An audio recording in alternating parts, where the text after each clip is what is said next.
Wuthering Heights by Emily Brontë, Chapter 6. To obviate the danger of this threat being fulfilled, Mr. Linton commissioned me to take the boy home early on Catherine's pony, and said he, "As we shall now have no influence over his destiny, good or bad, you must say nothing of where he is gone to my daughter. She cannot associate with him hereafter, and it is better for her to remain in ignorance of his proximity, lest she should be restless and anxious to visit the Heights.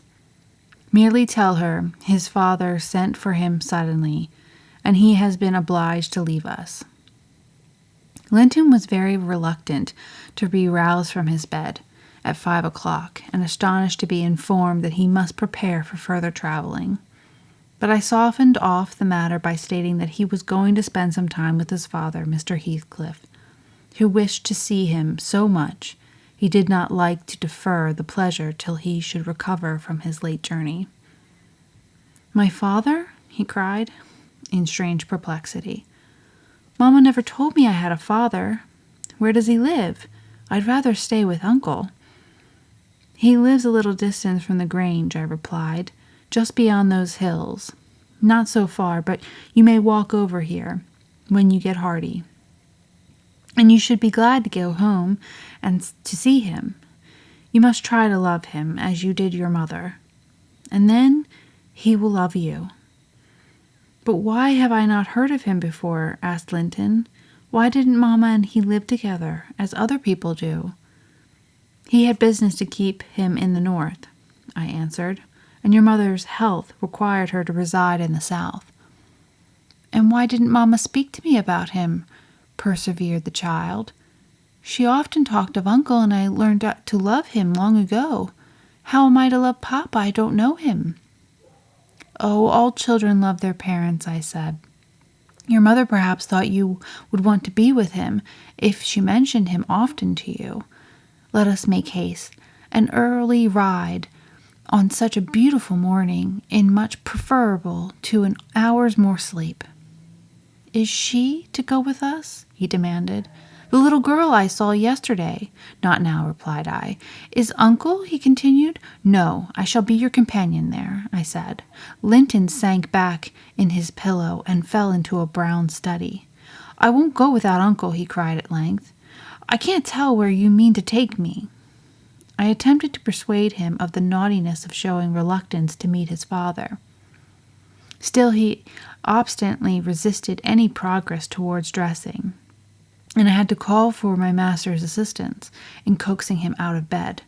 The poor thing was finally got off with several delusive assurances that his absence should be short, that Mr. Edgar and Cathy would visit him, and other promises equally ill-founded, which I invented and reiterated at intervals throughout the way. The pure heather-scented air and the bright sunshine and the gentle canter of Minnie relieved his despondency after a while. He began to put questions concerning his new home and its inhabitants with great interest and liveliness. "Is Wuthering Heights as pleasant a place as Thrushcross Grange?" he inquired, turning to take a last glance into the valley, whence a light mist mounted and formed fleecy cloud on the skirts of the blue. "It is not so buried in the trees," I replied, "and it is not quite so large, but you can see the country beautifully all round, and the air is healthier for you, fresher and drier. You will perhaps think the building old and dark at first, though it is a respectable house, the next best in the neighborhood, and you will have such nice rambles of the moors. Hareton Earnshaw, that is Miss Cathy's other cousin, and so yours is in a manner, will show you all the sweetest spots, and you can bring a book in fine weather and make a green hollow your study, and now and then your uncle may join you in a walk. He does frequently walk out on the hills." "And what is my father like?" he asked. "Is he as young and handsome as Uncle?" "He's as young," said I, "but he has black hair and eyes, and looks sterner, and he's taller and bigger altogether. He'll not seem to you so gentle and kind at first, perhaps, because it is not his way. Still, mind you be frank and cordial with him, and naturally he'll be fonder of you than any uncle, for you are his own. black hair and eyes, mused Linton. I can't fancy him. Then I'm not like him, am I? Not much, I answered. Not a morsel, I thought, surveying with regret the white complexion and slim frame of my companion, and his large, languid eyes, his mother's eyes save that, unless a morbid touchiness kindled them. A moment they had not a vestige of her sparkling spirit. How strange that he should never come to see Mamma and me, he murmured. Has he ever seen me? If he have, I must have been a baby. I remember not a single thing about him. Why, Master Linton, said I, 300 miles is a great distance, and 10 years seems very different in length to a grown-up person compared with what they do to you. It is probable Mr. Heathcliff proposed going from summer to summer, but never found a convenient opportunity. And now it is too late. Don't trouble him with questions on the subject. It will disturb him for no good. The boy was fully occupied with his own cogitations for the remainder of the ride, till we halted before the farmhouse garden gate. I watched to catch his impressions in his countenance. He surveyed the carved front and low-browed lattices, the straggling gooseberry bushes and crooked firs, with solemn intentness, and then shook his head. His private feelings entirely disapproved of the exterior of his new abode, but he had sense to postpone complaining. There might be compensation within. Before he dismounted, I went and opened the door. It was 6:30. The family had just finished breakfast. The servant was clearing and wiping down the table. Joseph stood by his master's chair telling some tale concerning a lame horse, and Hareton was preparing for the hayfield. "Hello, Nelly," cried Mr. Heathcliff, when he saw me. "I feared I should have to come down and fetch my property myself. You've brought it, have you? Let us see what we can make of it." He got up and strode to the door. Hareton and Joseph followed in gaping curiosity. Poor Linton ran a frightened eye over the faces of the three. "Surely," said Joseph, after a grave inspection, "he's swapped with ye master, and yon his lass." Heathcliff, having stared his son into an ague of confusion, uttered a scornful laugh. "God, what a beauty! What a lovely, charming thing!" he exclaimed. "Haven't they reared it on snails and sour milk, Nelly? Oh, damn my soul, but that's worse than I expected, and the devil knows I was not sanguine." I bid the trembling and bewildered child get down and enter. He did not thoroughly comprehend the meaning of his father's speech or whether it was intended for him. Indeed, he was not yet certain that the grim, sneering stranger was his father, but he clung to me with growing trepidation, and on Mr. Heathcliff's taking a seat and bidding him come hither, he hid his face on my shoulder and wept.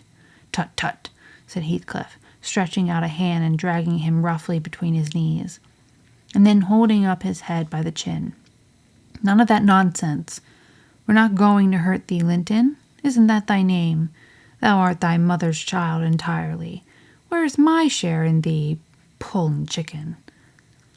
He took off the boy's cap and pushed back his thick flaxen curls, felt his slender arms and his small fingers, during which explanation Linton ceased crying and lifted his great blue eyes to inspect the inspector. "Do you know me?" asked Heathcliff, having satisfied himself that the limbs were all equally frail and feeble. "No," said Linton, with a gaze of vacant fear. "You've heard of me, I dare say." "No," he replied again. "No? What a shame of your mother never to awaken your filial regard for me." "You are my son, then, I'll tell you. Your mother was a wicked slut to leave you in ignorance of the sort of father you possessed. Now, don't wince and color up. Though it is something to see you have not white blood.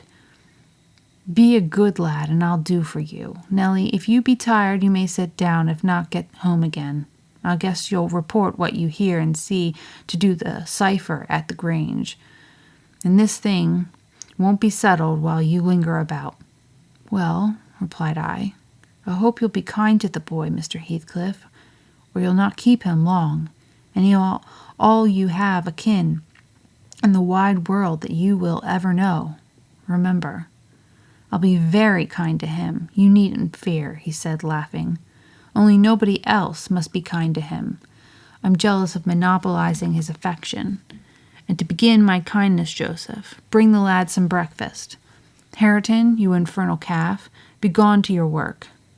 Yes, Nell," he added when he had departed. "My son is prospective owner of your place, and I should not wish him to die till I was certain of being his successor. Besides, he's mine, and I want the triumph of seeing my descendant fairly lord of their states. My child hiring their children to till their father's lands for wages. That is the sole consideration which can make me endure the whelp. I despise him for himself and hate him for the memories he revives. But that consideration is sufficient. He's as safe with me and shall be tended as carefully as your master tends his own. I have a room upstairs furnished for him in handsome style. I've engaged a tutor also to come 3 times a week from 20 miles distance to teach him what he pleases to learn.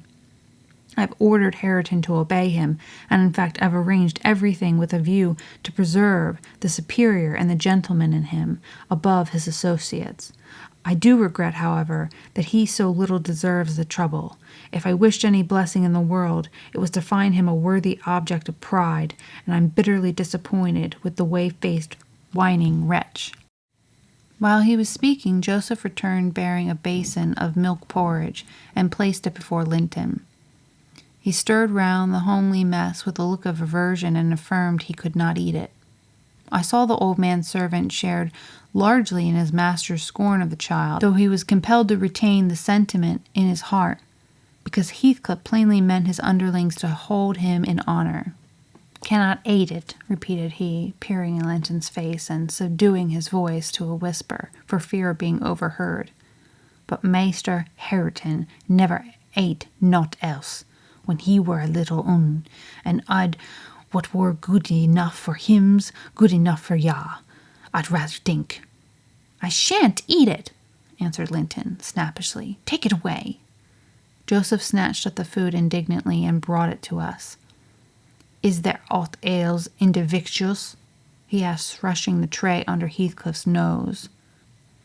"What should ail them?" he said. "What?" answered Joseph. "Yon dainty chap says he can't eat 'em, but I guess it's right. His mother were just saw we were almost too mucky and too salt corn for making her bread." "Don't mention his mother to me," said the master angrily. "Get him something that he can eat, that's all. What is his usual food, Nelly?" I suggested boiled milk or tea, and the housekeeper received instructions to prepare some. Come, I reflected, his father's selfishness may contribute to his comfort. He perceives his delicate constitution and the necessity of treating him tolerably. I'll console Mr. Edgar by acquainting him with the turn Heathcliff's humor has taken. Having no excuse for lingering longer, I slipped out while Linton was engaged in timidly rebuffing the advances of the friendly sheepdog. But he was too much on the alert to be cheated. As I closed the door, I heard a cry and a frantic repetition of the words. "Don't leave me! I'll not stay here! I'll not stay here!" Then the latch was raised and fell. They did not suffer him to come forth. I mounted Minnie and urged her to a trot, and so my brief guardianship ended.